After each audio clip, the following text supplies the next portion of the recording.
Hello, guess who's super late with her September setup video? It's me. I am so sorry. This was supposed to go up like last week, but stuff happened and then I got busy and here I am over a week into September.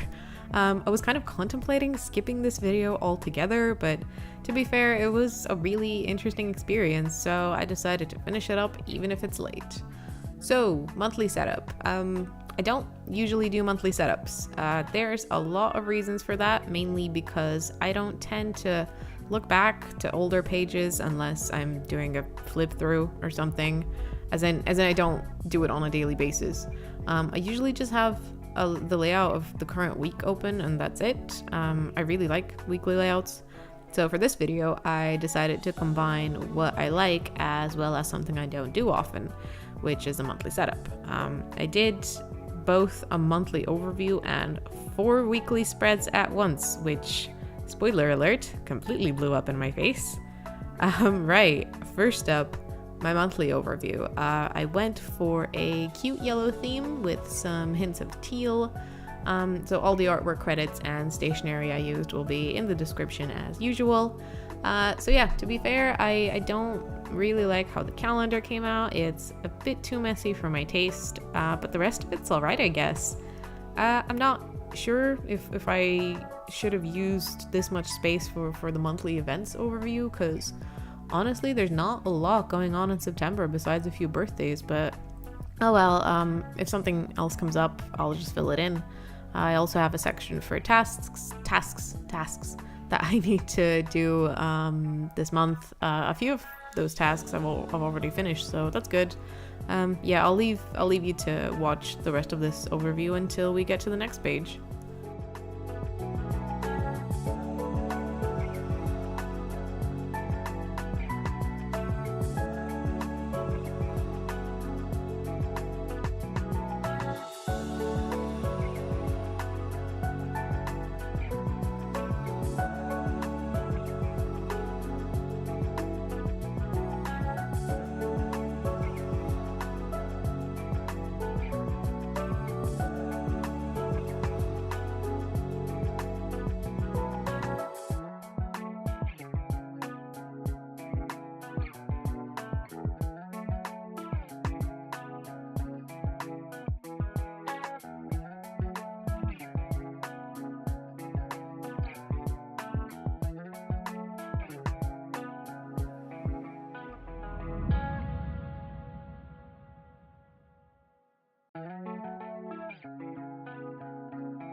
Okay, not a bad start per se. I do like the previous page overall, and without much of a break, I dove right into making the first weekly layout, one of 4 in a row, which later I realized was a big mistake.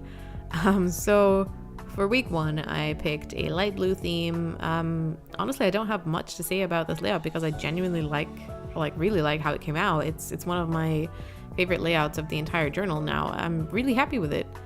So I'll leave you to watch the rest of this layout again and come back to talk about what went wrong when we reach the disaster zone.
Alright, so previous layout, looking great. The problem though is that I've been at this for over an hour at this point, and my desk was becoming more and more cluttered with random stationery everywhere, and I was hitting a journal block. Now usually if I do my weekly layouts, you know, I do them weekly instead of doing them all in one go in an attempt to set up an entire month. I would have had a whole week to get inspired. I wouldn't kind of be burnt out, I guess, and that's not the only problem. I started rushing. Again, I'd normally do one layout at a time, so I would have time beforehand to collect a bunch of stationery I want to use for that layout, actually check all my drawers, because seriously, my stationery is everywhere. And I know that I do say that I don't plan my layouts and I just kind of go at it, which is still true. The layout itself I never plan out beforehand, but I do pick out the stationery that I'm going to use, mainly anyway, and try to visualize how things are going to match. And yeah, I'm not even sure where I'm going with that, but the fact is that I really don't like how this layout came out. It was rushed and I just couldn't pick out the right colors. I wanted a colorful layout, kind of like a pastel rainbow one, but it just didn't work out nicely. The one thing that I do like is how the weekday stickers match the little to-do list stars.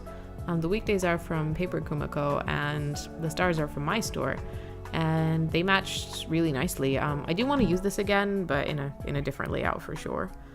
But yeah, in general, I think this is where I started getting tired and running out of inspiration and ideas, because this is the third layout I did in a super short amount of time. So after this one, I decided, yeah, I'm taking a break. My phone needed a charge anyway, so I just left my desk in a mess and decided to come back to it in a few hours. So once I came back, I decided, right, this isn't going well. I need to do something different. I need to break this journal block because I still got 2 layouts to go and no backing out now. And I have very mixed feelings about how that worked out. The first thing that I did was I ditched the bright colors and instead went for a mix of black and hot pink. It immediately started looking kind of edgy, and you know what? I was actually really feeling this. I love how the bottom bit with the sparkly shards came out, and you know, I was really happy with how this was going. And then it all started going downhill when I decided that I'm gonna make some boxes for weekdays using some tape.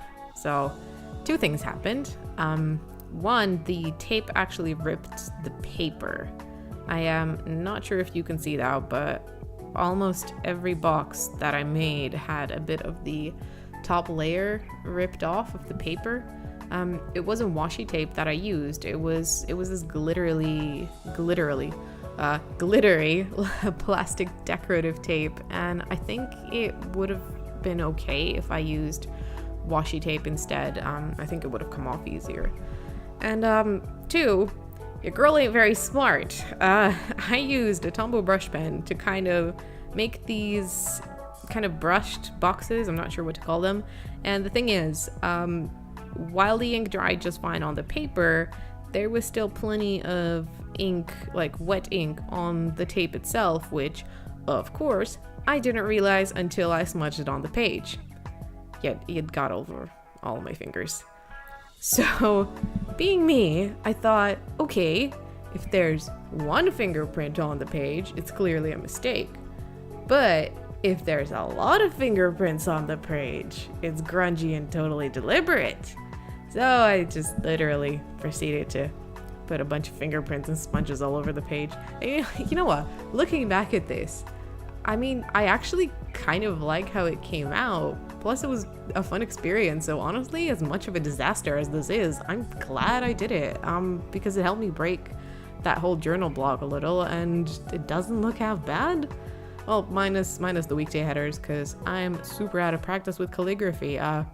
Pentel brush pens are great, but I have a long way to go until I can use them properly.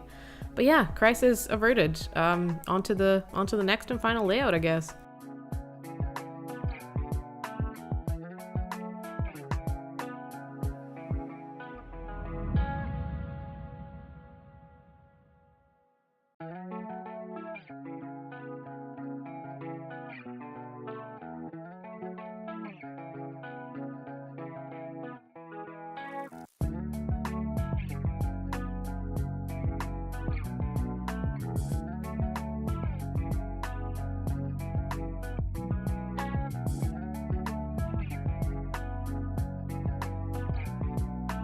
Okay, once I broke my little journal block, I decided to play it safe for the last layout and go back to my trusty pink with a hint of yellow combo. I absolutely love this combo, it just works so well. I didn't do anything fancy for this layout really. At this point, I've been at it for a good few hours, and because I didn't want to rush, I decided to keep it simple. Just leave some space in the middle for my to-do lists and decorate the sides really. And it worked out all right. It's not fancy or even memorable, to be fair, but it's a nice, soft kind of layout.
So yeah, what have we learned? First of all, that I'm never doing this again. This was way too stressful and took way too long. If I ever do a monthly overview again, I will keep it as a separate activity. And to be fair, that probably won't happen much because I recorded this at the beginning of the month, and now, 10 days into September, I can say that I looked back at it like once, maybe twice. Part of that has to do with the fact that I have a calendar on my wall anyway, and while I like to keep everything in one place, my journal, that kind of felt like a waste of space, but oh well, you know, that's just me. I know it works really well for a lot of people. Second, yeah, it just took too long. It's too much work to do in one go, so I'll definitely be going back to doing weekly layouts one at a time. I don't want to spam them to YouTube every week though, because I have other videos that I want to make too, so I might make compilations out of them at the end of each month or something. I'm not sure yet. Also accepting mistakes more and just finding ways how to deal with them. I don't exactly know how the whole fingerprint thing worked out. I mean, I think it's all right, but I'm not too convinced that it looks deliberate. And I know a lot of people are gonna say like, oh, just leave the mistakes are part of bullet journaling, it doesn't matter how your journal looks, and that's a fair point, like that's fine, but the thing is that it doesn't work on me. I want to have a pretty aesthetic journal, like it's what makes me want to look at it, to look at those to-do lists and mark them off. Maybe that's shallow, I don't know, but that's just how I work. I want to have a pretty journal to look at, so yes, I'm very bothered by mistakes, and I'll always try to find ways to fix them. So yeah, this has been an adventure, a way too long and way too late adventure, but an adventure nonetheless. I hope you guys enjoyed this train wreck, and do subscribe and support me on Patreon if you can, and yeah, I will see you next time.